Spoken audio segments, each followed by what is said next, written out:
Touring talkies ரசிகர்களுக்கு வணக்கம். வாங்க லென்ஸ் நிகழ்ச்சிக்கு போகலாம்.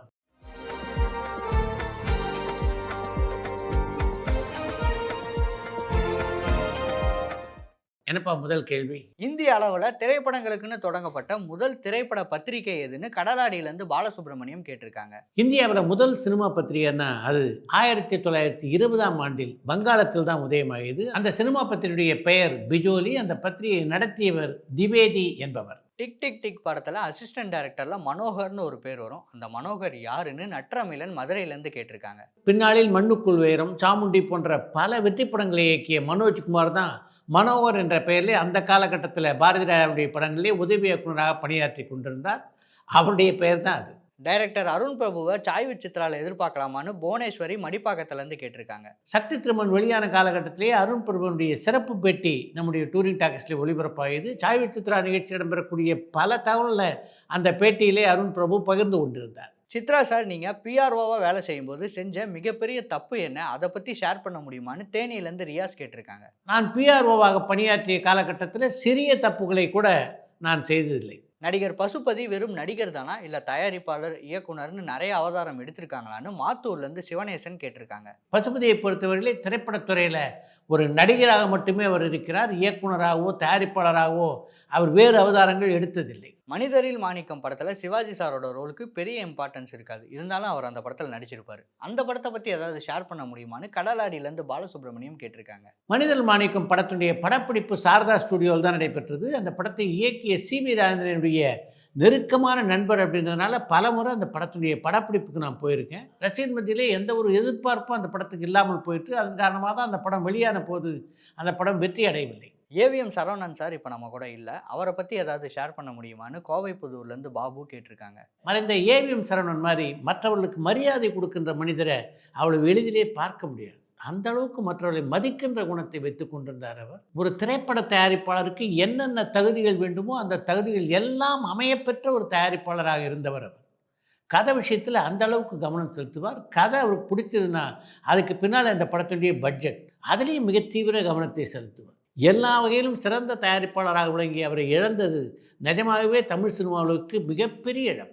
மம்முட்டி சார் நடிச்சிருக்க களம் காவல் படத்தோட பாடல், டீசர் எல்லாமே அதிகமாக தமிழில் தான் இருக்குது. அந்த படம் தமிழ் படமா இல்லை மலையாள படமானு அஜய் கோவையிலேருந்து கேட்டிருக்காங்க. கலங்காவல் படத்தில் மட்டும் இல்லை, பொதுவாகவே மலையாள படங்களில் பார்த்தீங்கன்னா பல கதாபாத்திரங்கள் தமிழில் பேசுவாங்க. இது காலம் காலமாக நடந்து கொண்டிருக்கின்ற விஷயம்தான். தமிழ் சினிமாவில் ஃபீமேல் ஸ்டண்ட் மாஸ்டர் இருக்காங்களான்னு இளமாறன் நியூ ஜெர்சியிலேருந்து கேட்டிருக்காங்க. தமிழ் சினிமாவிலே பெண் ஸ்டண்ட் கலைஞர்கள் இருக்கிறார்கள். ஆனால் ஸ்டண்ட் இயக்குனர் இருந்ததாகவோ இருப்பதாகவோ தெரியல. ஒரு படத்துக்கும் இன்னொரு படத்துக்கும் சில டேரக்டர்ஸ் ரொம்ப வருஷம் கேப் எடுக்கிறாங்க. அப்போது சேலரிக்கு அவங்க என்ன பண்ணுவாங்கன்னு அஜய் ஒசூர்லேருந்து கேட்டிருக்காங்க. மிகப்பெரிய கதாநாயகர் நடிக்கின்ற படங்களை இயக்குநர்களை பொறுத்த வரைக்கும் அவங்க வாங்குகின்ற சம்பளம் இருக்கே அது பல கோடி. அதனால் படம் இல்லைன்னாலும் அவங்களால தாக்கு பிடிக்க முடியும். லட்சங்களிலும் ஆயிரங்களிலும் சம்பளம் வாங்குகின்ற இயக்குநர்கள்லாம் இருக்காங்க. அவங்கெல்லாம் படம் இல்லாத போது மிகுந்த சிரமத்துக்கு உள்ளாகிறார்கள் அப்படின்றது தான் வேதனையான உண்மை. கங்கை அமரனோட அண்ணா மாதிரி வேறு இசையமைப்பாளர்கள் யாராவது இது வரைக்கும் காப்பிரைட்ஸ் கேட்டு கேஸ் போட்டிருக்காங்களான்னு பரத் வெண்ணந்தூர்லேருந்து கேட்டிருக்காங்க. கங்கை அமரனுடைய அண்ணனை போல காப்பிரைட் விஷயத்தில் இவ்வளவு தீவிரமாக எந்த இசையமைப்பாளரும் இதுவரையிலே இருந்ததாக தெரியல. தமிழ் சினிமாவில் ஆரம்பத்தில் இருந்த ஒரு விஷயம் இப்போ இல்லைன்னு சொன்னால் நீங்கள் எதை சொல்லுவீங்கன்னு தேனியிலேருந்து ரியாஸ் கேட்டிருக்காங்க. தமிழ் சினிமாவின் ஆரம்ப கட்டத்திலே கதைக்கு ரொம்ப முக்கியத்துவம் கொடுத்தாங்க. இப்போ தமிழ் சினிமாவிலே அது காணாமல் போயிருப்பதாகத்தான் நான் பார்க்கிறேன். சிவகார்த்திகேயன் நடித்த அயலான் படம் குழந்தைங்களுக்கான படமாக இருந்தாலும் அந்த படம் சரியாக போகலை. அதற்கு காரணம் என்னன்னு ஈஸ்வரி ஒசூர்லேருந்து கேட்டிருக்காங்க. அயலான் திரைப்படம் குழந்தைகளுக்கான திரைப்படம் என்பதையே ஏற்றுக்கொள்ள நான் தயாராக இல்லை. அதையும் தாண்டி இன்னொரு விஷயத்தை உங்களுக்கு தெளிவுபடுத்தணும் அப்படின்னு நினைக்கிறேன். ஒரு திரைப்படம் யாருக்காக எடுக்கப்பட்டாலும் சரி, அந்த திரைப்படம் படம் பார்க்கின்ற ரசிகர்களை கவர வேண்டும். அது ரொம்ப முக்கியம். சிங்கர் வாணி ஜெயராம் ஏதாச்சும் அவார்டு வாங்கியிருக்காங்களான்னு கடலாடியிலேருந்து பாலசுப்ரமணியம் கேட்டிருக்காங்க. இந்தியாவின் உயரிய விருதுகளில் ஒன்றான பத்மபூஷன் விருதை பெற்ற வாணி ஜெயராம் தேசிய விருதை 3 முறை வென்றிருக்கிறார். தமிழ்நாட்டுடைய சிறந்த பாடகிக்கான விருதை 4 முறை வென்றிருக்கிறார். டைரக்டர் சசியால பூ மாதிரி இன்னொரு படம் ஏன் பண்ண முடியலன்னு அருண் மாத்தூர்லேருந்து கேட்டிருக்காங்க. பூ மாதிரியான அற்புதமான படங்களை பாராட்டுறோம். ஆனால் மிகப்பெரிய வெற்றி அதுக்கு பரிசாக கொடுக்குறோமா?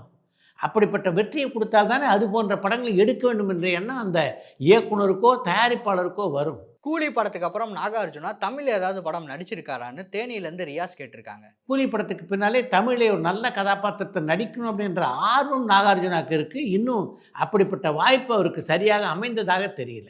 பொதுவாக ஹீரோயின்ஸ்க்கு மேரேஜ் ஆயிட்டாலே மார்க்கெட் போயிடும். மேரேஜ் ஆனாலுமே மார்க்கெட் போகாத நடிகை யாராவது இருக்காங்களான்னு அருண் தேனியிலேருந்து கேட்டிருக்காங்க. நடிகைகளுக்கு திருமணம் ஆயிடுச்சுன்னா அவங்களுக்கு மார்க்கெட் போயிடும் அப்படின்ற பொதுவான கருத்தை பல நடிகைகள் இங்கே முறியடித்திருக்கிறார்கள். அந்த காலகட்டத்தில் சொன்னோம்னா பத்மினியை சொல்லலாம். திருமணத்துக்கு பின்னால் தான் பத்மினியினுடைய திரை வாழ்க்கையிலே மிகப்பெரிய வெற்றி பெற்ற படங்களான தில்லானா மோகனாம்பாள், வேட்னாமுடு போன்ற படங்கள் அவருக்கு அமைந்தது. இப்போ இந்த காலத்தில் எடுத்துக்கிட்டிங்கன்னா நயன்தாராவை சொல்லலாம். திருமணத்துக்கு அப்புறமும் தமிழ் சினிமாவிலே கொடிகட்டி பறக்கிறார் இல்லையா அவர். அந்த காலத்துல சில படங்கள் சரியா போகலன்னு என்.எஸ். கிருஷ்ணனோட காமெடியை ஆட் பண்ணி திரும்ப ரீரிலீஸ் பண்ணி அந்த படத்தை வெற்றி பெற வச்சாங்கன்னு படிச்சேன். அந்த தகவல் உண்மையான்னு தேனியிலேருந்து அருண் கேட்டிருக்காங்க. நீங்கள் குறிப்பிட்டிருப்பது உண்மைதான். அதை பற்றி நம்முடைய சினிமாவுக்குள்ள சினிமா நிகழ்ச்சியில் கூட நான் ஒரு முறை பேசியிருக்கேன். சங்கீத ஜாம்பவான் எஸ்.ஜி. கிட்டப்பாவை பத்தி ஏதாவது சொல்ல முடியுமான்னு டி. சிவா சென்னையிலேருந்து கேட்டிருக்காங்க. எச்.ஜி. கிட்டப்பா என்று அழைக்கப்பட்ட செங்கோட்டை கங்காதரன் கிட்டப்பா இலங்கையிலே ஒரு கச்சேரிக்கு அவர் சென்றிருந்த போதுதான் பிரபல பாடகியும் நடிகையுமான கே.பி. சுந்தராம்பாளை பார்க்கக்கூடிய வாய்ப்பு அவருக்கு கிடைத்தது. அங்கதான் அவர்கள் இருவருக்கும் இடையே காதல் மலர்ந்தது. அவள் இருவரும் சேர்ந்து நடித்த பல நாடகங்கள் மாபெரும் வெற்றியை குவித்தன. பல கலைஞர்கள் நான் நடித்துக் கொண்டிருக்கும் போதே உயிர் பிரிய வேண்டும் என்று வேண்டிக் கொள்வார்கள். அப்படி ஒரு நிகழ்ச்சி எச்.ஜி. கிட்டப்பாவை பொறுத்தவரையில் நடந்தது. ஒரு நாடகத்தில் நடித்து கொண்டிருந்த போது அப்படியே மயங்கி விழுந்து மரணம் அடைந்தார் எச்.ஜி. கிட்டப்பா. அப்போ அவருடைய வயது 28.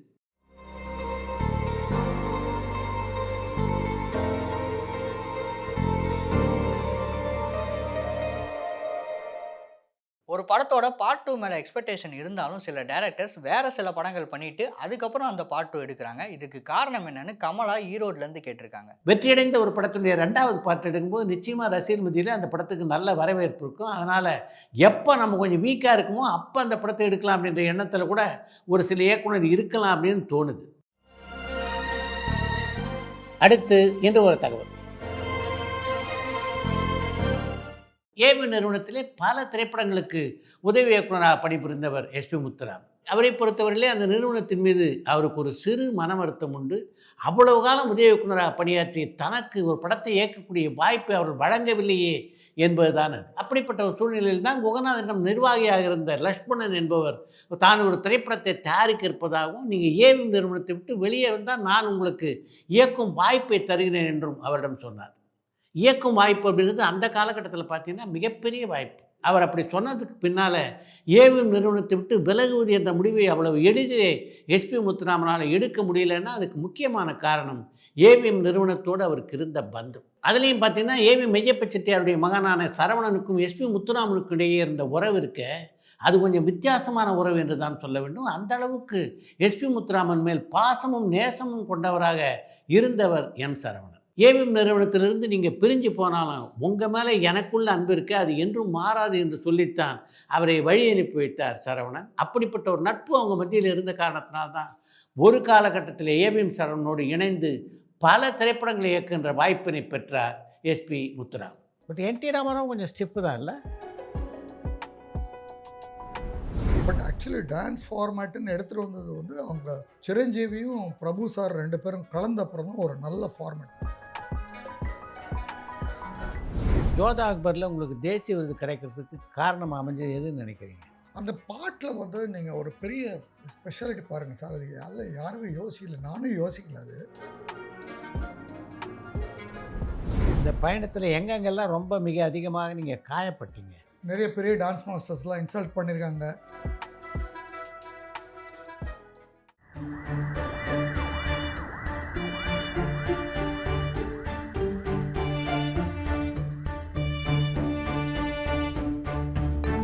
பரபரப்பான சினிமா செய்திகள், நட்சத்திரங்களின் பேட்டிகள், சினிமா வரலாறு ஆகியவற்றை பார்க்கவும் படிக்கவும் உங்களுக்கான இணையதளம் touringtalkies.co.